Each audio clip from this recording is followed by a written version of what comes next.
morning, everyone. I'm going to begin by reading from Whispers from Eternity. This is a prayer poem that Yogananda wrote in honor of his guru, Sri Yukteswar.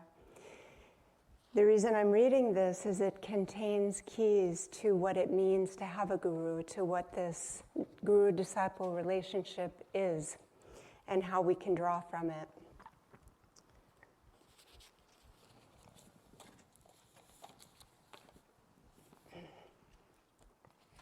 This is a little bit of a longer prayer poem, so if you want to close your eyes and listen, take this in. My Guru, thou light of my life, thou camest to spread wisdom's glow over the path of my soul. Centuries of darkness dissolved before the shafts of thy luminous help. As a naughty baby, I cried for my mother divine, and she came to me as my guru, Swami Sri Yukteswar.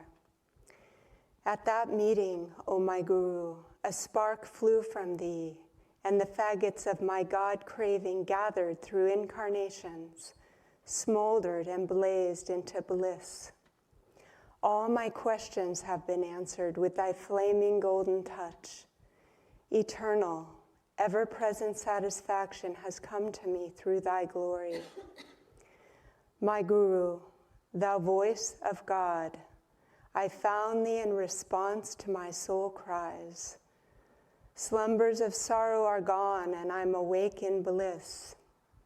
If all the gods are displeased, yet thou art pleased, I am safe in the fortress of thy pleasure.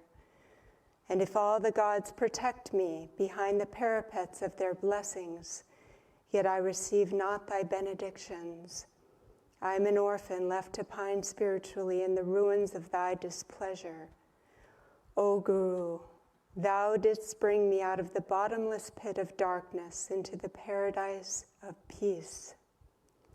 Our souls met after years of waiting. They trembled with an omnipresent thrill. We met here because we had met before.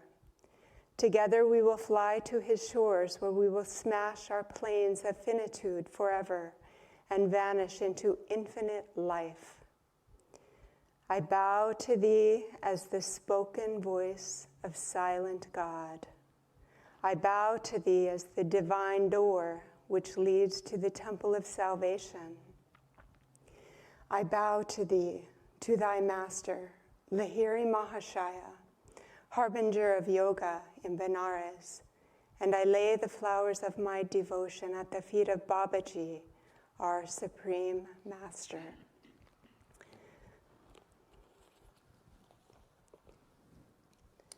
It's a beautiful, beautiful prayer poem, and some of the keys within this. I found thee in response to my soul cries, the divine door that leads to salvation. These are important keys, and these are elements to what it means to have a guru. Many years ago in India, Swami Kriyananda was doing an interview, and maybe some of you have heard this. It's been retold and retold because it's very instructive. He was doing an interview, and a reporter was asking him different questions. Nai Swami Jyotish and Nai Swami Devi were there. And the reporter asked, do you need a guru? And this came from the thinking that perhaps nowadays we don't need a guru. We have all the information available to us through books, through the internet, through YouTube channels. We have all of this access that wasn't available in ancient times. And so the thought is, do we need a guru? And Swamiji answered surprisingly, no, you do not need a guru. And of course, Jyotish and Devi were surprised by that answer, but then he carried on and said, that is, unless you want to find God, then yes, you do need a guru. And you know, why is this? It is not through the intellect that we find God, that we raise above the human consciousness. It's through attunement to one who has been there, to a Satguru. It's consciousness. It's more than knowledge. Of course, knowledge is part of it, techniques are part of it, but it's attunement to the consciousness of one who has been there and the guidance that we receive through that. And this word, guru, it comes from the root gur, to raise, to uplift. And in that reveals another key. This is what the guru does. He raises us, he uplifts us with our cooperation, not only by taking a vow, but by our continued living in attunement with a guru. The topic, do we need a guru, is interesting because it's not so much a need as it is a readiness, a recognition. It's said in the teachings that God gives us a guru from the beginning. When our soul is sent out into this world, we are given a guru. And it is God that gives us our guru. It's God that leads us to our guru. And when we have reached a point where we recognize that we cannot do it on our own, we cannot lift ourselves out of Maya on our own, and usually this is a point of desperation and pain, and that it's at that point that it's set in motion, the guru arrives. There's that saying, when the student is ready, the teacher appears, and when the disciple is ready, the guru appears. When I first came to Ananda, I'll just share this story in my own life. I had been searching for many years for what my path was, who my teacher was. And I remember getting to a point of deep desperation because I wasn't finding it. I was finding something, but not the thing that I knew was mine. And I remember praying deeply to God to show me my path. I didn't have the word guru at that time in my vocabulary, but I was desperately seeking my path. And soon after, just randomly, a woman, an acquaintance, suggested I visit Ananda. And I was there just for a weekend retreat. And what I experienced there, what I felt, and what I understood on a deep intuitive level was so profound. I put the two and two together. It wasn't immediate, it wasn't that weekend, but as soon as I went home, I recognized that it was a response to that prayer. Finding Ananda was a response to that prayer. I'd finally found what I was looking for, and that was 30 years ago. And it's been a journey ever since. It's not just the one recognition. We also have to continue to participate in that. It's helpful to also think about what is it that prevents that readiness? What is it that prevents us from fully opening ourselves to the Guru? And in large part, it's a misunderstanding of what the Guru offers and what that relationship is. A little while ago, I was in Monterey on vacation, and there is a naval academy there, and they were doing a military training in Monterey Bay. And we were watching, and there was one of the participants walked in front of me, and I saw on his leg a tattoo that said, "I'm free to do what I want."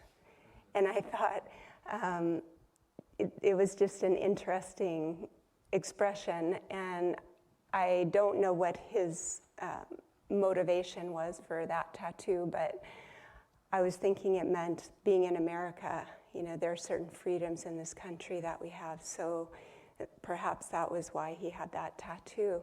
But also on another level, we're not really free to do what we want. Even personally, what we choose, what we do, is based on karma. It's based on tendencies and patterns that we've developed over incarnations. And we have this unseen karma and seen karma. We know some of our karma, but there's a lot of it that we don't know. And the Guru does. And this, again, is the power of the Guru. The Guru knows what we need and helps us and guides us. Swamiji and Master have said that true freedom is not our likes and dislikes. It's not the choices that we think we're making out of freedom. True freedom is aligning our will with God's will. True freedom is not of the ego, it's of the soul. And again, this is not easy to do by ourselves. We're enmeshed in karma, in our own tendencies. So having the Guru and having satsang with those who are in tune with the Guru. It's not just in spirit through the Guru, but also through fellow disciples that we are lifted. Recently at my office, I serve at Ananda Sangha, Ananda Kriya Sangha at Ananda Village, Northern California. And in my office, once in a while, people come by and a friend stopped by and was telling me an insight that they had to the story of St. Francis. And we know the story, most of you know the story, where St. Francis was praying deeply to Christ, to, just in pure devotion, pure self-offering. And Christ came to him and said, rebuild my church. And immediately, St. Francis sees the church is in disarray. The bricks are all over the place. It's falling apart. So his understanding was to rebuild that church one brick at a time. And as he's doing so out of devotion. He's doing so with openness to the Guru. And through that process of doing what his initial understanding was, his understanding expanded. And his ability to receive expanded. And he was able to see that what Christ was asking was to rebuild the spiritual church, the faith. And, this insight that my friend had was that you start with what you know. You start with what you understand now. You keep going, you keep tuning in. And that grows, our understanding grows. And this is discipleship. We don't absorb it all at once. We take the vow, we learn the lessons, the preparation for Kriya, for those of you who are on that path. We study the teachings, but over time, our understanding expands as we serve the Guru, as we follow those teachings, as we live those teachings. There's a story that Swami Kriyananda gave, that he said that when he was with Master, he had this prayer, teach me to love you as much as you love me. And it was a deep, sincere prayer coming from his heart. And he later walked by Master, crossed his path, and Yogananda looked at him and he said, how can the cup hold the ocean? And this is what we're doing. This is what we're doing over time, as our cup is getting bigger as we attune and open ourselves more fully to the Guru and to this life in God. And the more we do so, it's not so much does the Guru need us, do we need a Guru, but also the Guru needs us to be instruments in this world. It goes both ways. The Guru uses us to be a channel of light. And this is a really dynamic and important aspect of discipleship, is serving the Guru in some respect. And it can be in the ways that are right in front of us, with our children, with our family, with our coworker, with the shopkeeper. I always am inspired by Devi. She says she's got an antenna.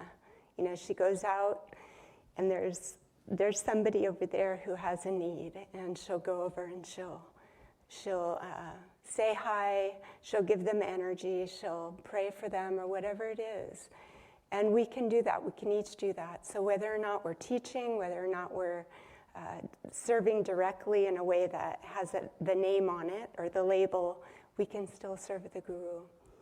And in doing so, we're serving the light, and we're becoming that light Thank you.